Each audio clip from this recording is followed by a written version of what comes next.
की राजनीति में गर्माता जा रहा है चुनावी मौसम। बीजेपी और कांग्रेस के बीच आरोप प्रत्यारोप की सियासी जंग हो चुकी है तेज।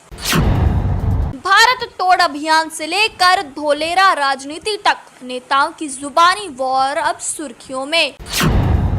बिहार विधानसभा चुनाव से पहले बीजेपी ने इंडी गठबंधन पर हमले तेज कर दिए हैं। इसी कड़ी में बिहार के डिप्टी सीएम सम्राट चौधरी ने कांग्रेस पर ताबड़तोड़ हमले किए हैं। कांग्रेस ने भी इन हमलों का पलटवार किया है। उप मुख्यमंत्री ने विपक्षी दलों के इंडी गठबंधन पर हमला बोलते हुए कहा कि केरल से कश्मीर तक इंडी गठबंधन सारी लोकतांत्रिक मर्यादाओं को तोड़कर सिर्फ प्रधानमंत्री नरेंद्र मोदी, राष्ट्रीय जनतांत्रिक गठबंधन और बिहार की अस्मिता पर चोट नहीं कर रहा है, बल्कि यह भारत की आत्मा पर भी वार कर रहा है। अशोक स्तंभ और सम्राट अशोक बिहार के ही नहीं बल्कि भारत की गौरवशाली विरासत है। बिहार और भारत की जनता इस अपमान को बर्दाश्त नहीं करेगी। सम्राट ने आरोप लगाते हुए कहा कि बिहार में राहुल गांधी की वोटर अधिकार यात्रा के दौरान प्रधानमंत्री मोदी की दिवंगत मां को गाली दी गई। फिर कांग्रेस की केरल इकाई ने बीड़ी से जोड़कर बिहार का अपमान किया और अब कश्मीर में अशोक स्तंभ की आकृति से तोड़फोड़ की गई। जो घटना कश्मीर से आई, कश्मीर से कन्याकुमारी तक लोगों में रोष है कि जिस व्यक्ति ने अखंड भारत का सपना देखा, पूरा भारत बनाया, भारत स्तंभ बनाया, अशोक चक्र बनाया, उस अशोक चक्र पर, अशोक के स्तंभ पर हमला कश्मीर में किया गया और वहाँ के मुख्यमंत्री ने जिस तरह का बयान दिया, ये अपने आप में शर्मसार करने वाला है। भारत बचेगा तभी तो Congress party, national conference, Rajad रहेगी। भारत के ही अस्मिता पे सवाल उठा दिया और भारत, क्योंकि मगध, इसी मगध, बिहार से मगध था और उप राजधानी कश्मीर हुआ करता था। लेकिन मेरा ये मानना है कि जिस तरह अपमानित ये लोग कर रहे हैं, बिहार और देश की जनता देख रही है। हाल की सारी घटनाएं संयोग नहीं बल्कि इंडी गठबंधन के भारत तोड़ो अभियान का सोचा समझा प्रयोग है।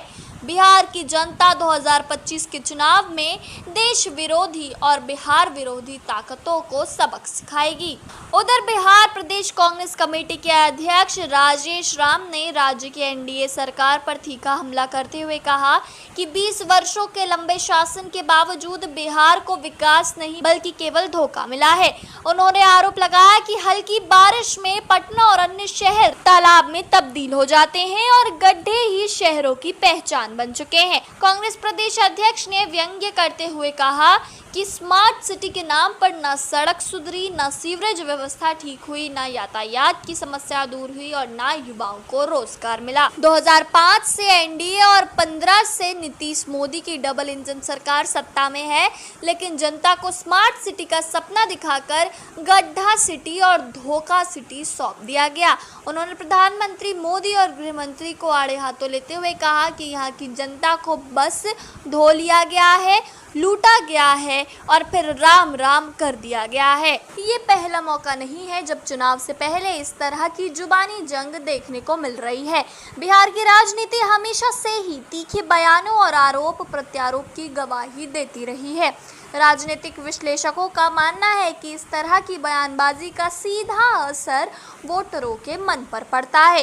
बीजेपी इस समय राष्ट्रवाद और राष्ट्रीय एकता को मुद्दा बनाकर माहौल बनाने में जुटी है, वहीं कांग्रेस और विपक्षी दल जनहित के मुद्दों और भ्रष्टाचार को सामने रखकर जनता से जुड़ने की कोशिश कर रहे हैं। अब देखना दिलचस्प होगा कि बिहार की जनता किस नैरेटिव पर भरोसा करती है। क्या वो बीजेपी के भारत तोड़ वाले आरोपों से प्रभावित होगी या फिर कांग्रेस की धोलेरा राजनीति वाली दलील से। चुनाव नजदीक है और आने वाले दिनों में ये राजनीतिक जंग और भी ज्यादा गर्माती नजर आ रही है। ऐसी तमाम खबरों से जुड़े रहने के लिए चैनल को सब्सक्राइब करें, वीडियो को लाइक करें और ज्यादा से ज्यादा शेयर करें।